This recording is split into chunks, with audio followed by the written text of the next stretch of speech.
Hi viewers, কেমন আছেন সবাই? চলে এলাম একটা দারুণ চিকেন পকোড়া রেসিপি নিয়ে।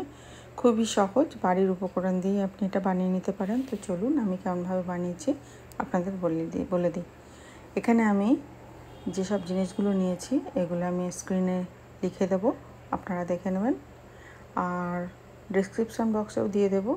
এখানে আমি 200 গ্রাম বোনলেস চিকেন পুরো একেবারে গ্রাইন্ডারের মধ্যে ম্যাশ করে নিয়েছি। আর যেসব জিনিসগুলো নিয়েছি সেগুলো আমি সমস্ত দিয়ে দিলাম মিক্সি জারে। একটা পেস্ট বানিয়ে নিলাম। পেস্টটা একেবারে স্মুথ পেস্ট বানাবার কোনো দরকার নেই, যেমন যেমন দেখতে পাচ্ছেন একটু গোটা গোটা টাইপের ওরকম হলেও হবে।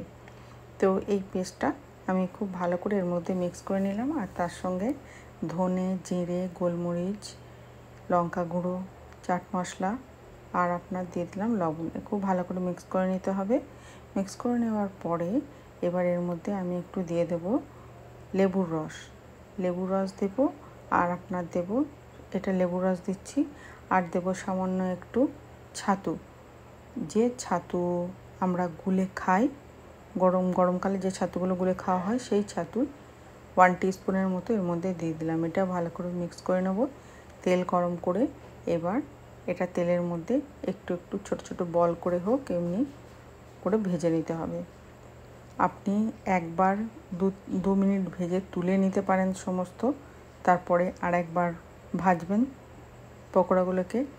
বা আপনার যদি টাইম থাকে তো আপনি ওটা করবেন, আর যদি আপনার টাইম না থাকে তাহলে আপনি একবারেই পুরো একবার স্লো ফ্লেমে দেবেন, তারপর একবার মিডিয়ামে দেবেন, একবার হাই দেবেন, এরম করে আপনাকে দিয়ে ভাজতে হবে।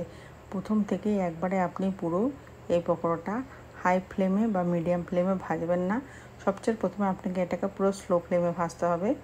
ধরুন 1 মিনিট, মিডিয়ামে 1 মিনিট, আর হাইতে আপনি 30 সেকেন্ড এমনি করে দিয়ে যদি ভাজেন তাহলে দেখবেন পকোড়াটা বাইরে থেকে হবে ক্রিস্পি আর ভিতর থেকে একেবারে হবে পুরো আপনার নরম জুসি টাইপের। এত সুন্দর একটা রেসিপি আপনাদের আমি বলে দিলাম, আপনারা বাড়িতে অবশ্যই একবার ট্রাই করবেন। যদি এই রেসিপিটা ভালো লাগে তো একটা লাইক করে দেবেন, আর রেসিপিটা দেখার জন্য আপনাদের অসংখ্য ধন্যবাদ।